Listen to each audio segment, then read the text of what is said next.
Adam Taxin talking with Daniel Greenfield, a.k.a. Sultan Knish, about his Wednesday, May 2nd, 2012 column, Everyone Booze Up and Riot.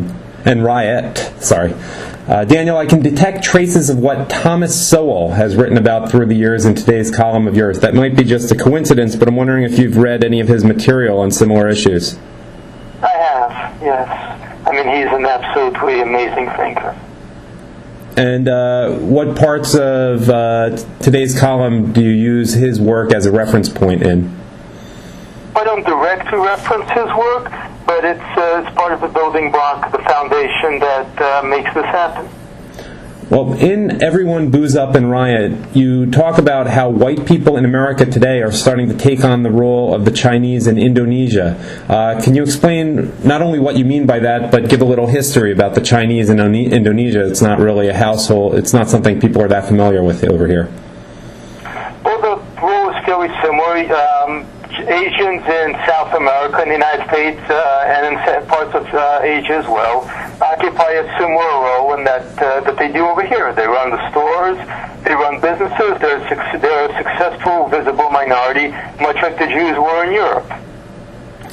And they were targeted in riots back in the 90s by Obama's wonderfully peaceful Indonesia. There were horrible murders and mass rapes.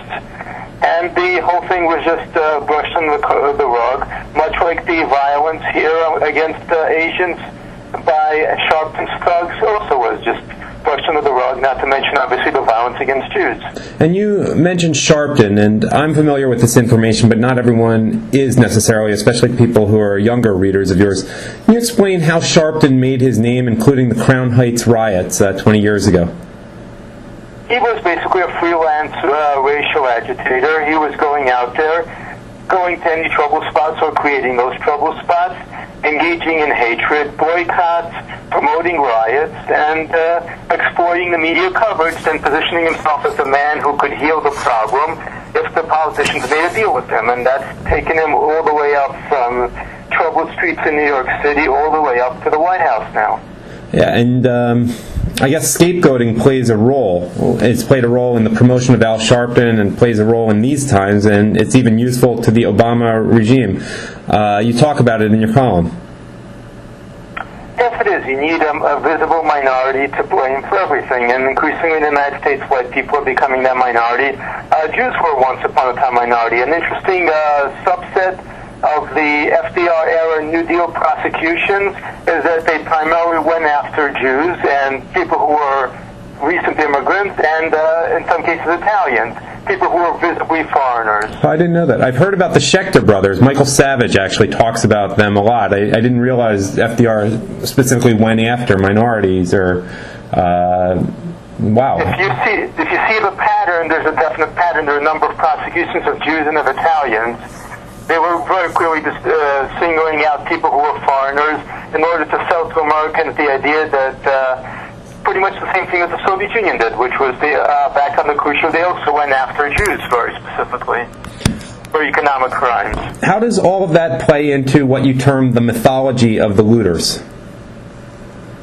If you have the whole idea that there's something coming to you, and that if you don't have it, it's not because you haven't worked for it or because you haven't tried for it or strived for it, but because the clever people, those people who actually do work for it, who run the stores, who go in there at 5 o'clock, 4 o'clock in the morning and stay until way, way late at night, or stay open 24 hours a day, those are the people who are stealing from you.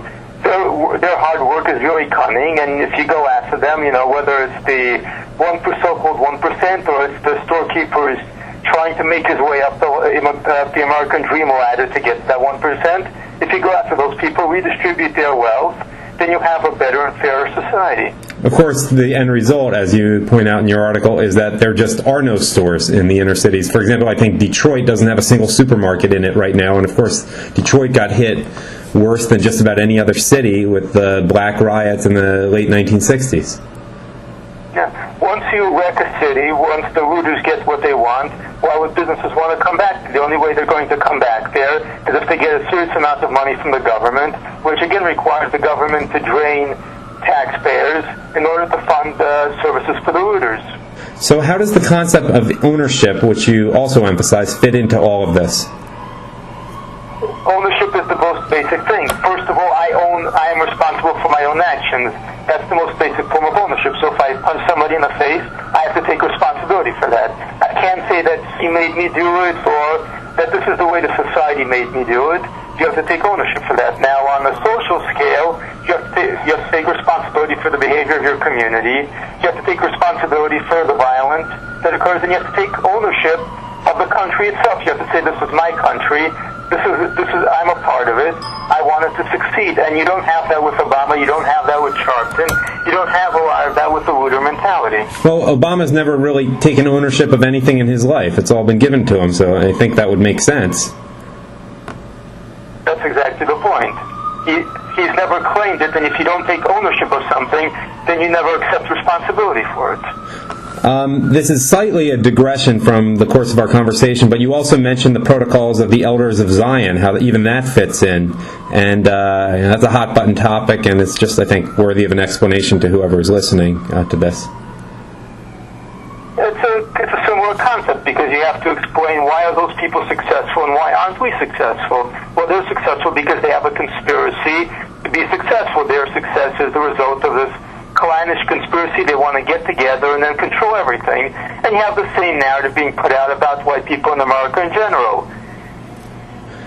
Final question, which is not covered in your column, but maybe you want to make a prediction. What do you expect the next few months? The euphemism is a long, hot summer. What do you expect will go on in terms of race riots through the fall?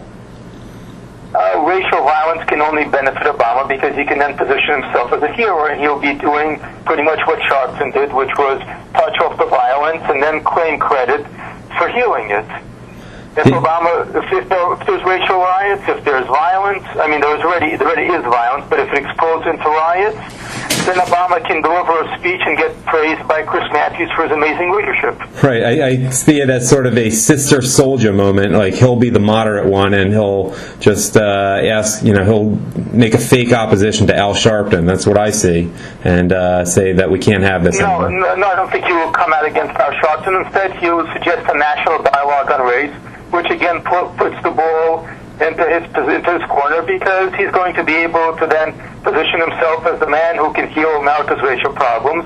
Voting for him once wasn't enough. Now we have to vote for him a second time, or we're going to invite race riots. Of course.